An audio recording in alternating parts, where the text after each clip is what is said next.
My name is Cassie. I am 23 years old. I graduated as a qualified nurse this year and was given my first position as a home nurse.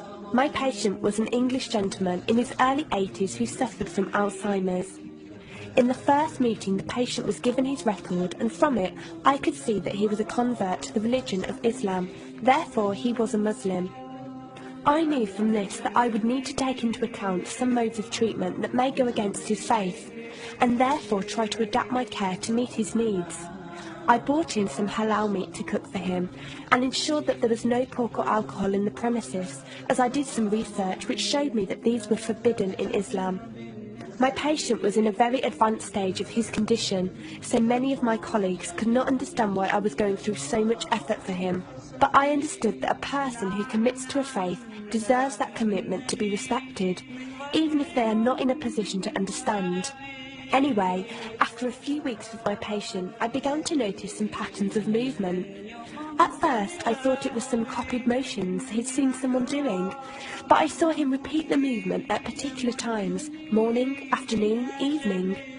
The movements were to raise his hands, bow, and then put his head to the ground. I could not understand it. He was also repeating sentences in another language.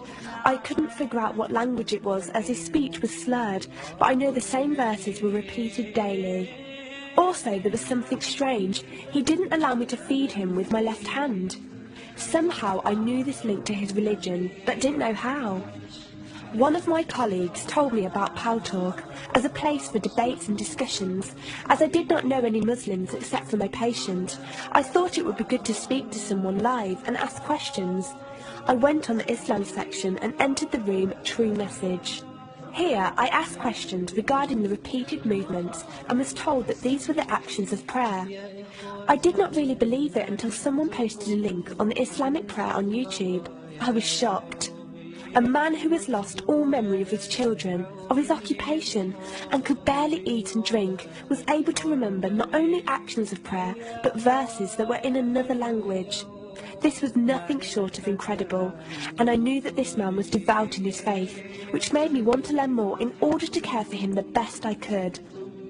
I came into the Pal Talk room as often as I could, and was given a link to read the translation of the Quran and listen to it. The chapter of the bee gave me chills, and I repeated it several times a day. I saved a recording of the Quran on my iPod and gave it to my patient to listen to. He was smiling and crying, and in reading the translation I could see why. I applied what I gained from Pal Talk to care for my patient, but gradually found myself coming to the room to find answers for myself.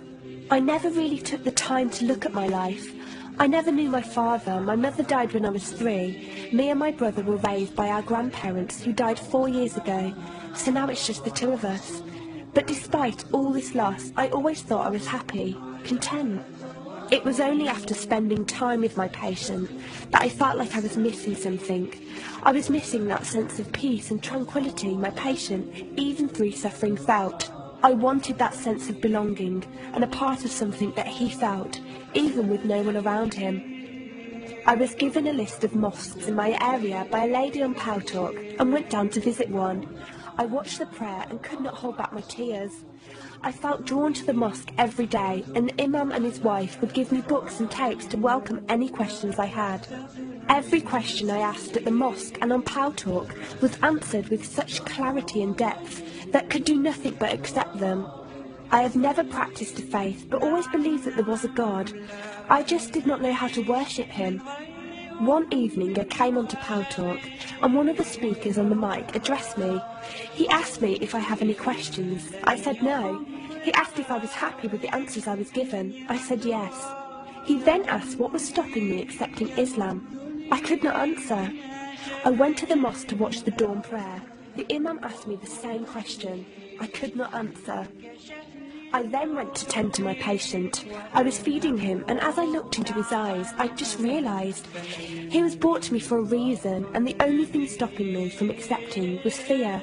Not fear in the sense of something bad, but fear of accepting something good and thinking that I was not worthy like this man. That afternoon I went to the mosque and asked the imam if I could say my declaration of faith, the Shahada. There is no God except Allah. Muhammad is Allah's messenger. He helped me through it and guided me through what I needed to do next. I cannot explain the feeling I felt when I said it. It was like someone woke me up from sleep and sees everything more clearly. The feeling was overwhelming joy, clarity, and most of all, peace. The first person I told was not my brother, but my patient. I went to him, and before I even opened my mouth, he cried and smiled at me. I broke down in front of him. I owed him so much. I came home and logged onto Talk and repeated the Shahada for the room. They all helped me so much, and even though I had never seen a single one of them, they felt closer to me than my own brother. I did eventually call my brother to tell him, and although he wasn't happy, he supported me and said he would be there. I couldn't ask for any more. After my first week as a Muslim, my patient passed away in his sleep while I was caring for him. Inna lillahi wa inna ilayhi raji'un. He died a peaceful death, and I was the only person with him. He was like the father I never had, and he was my doorway to Islam. From the day of my Shahada to this very day, and for every day for as long as I live, I will pray that Allah shows mercy on him and grant him every good deed I perform in the tenfold. I loved him for the sake of Allah,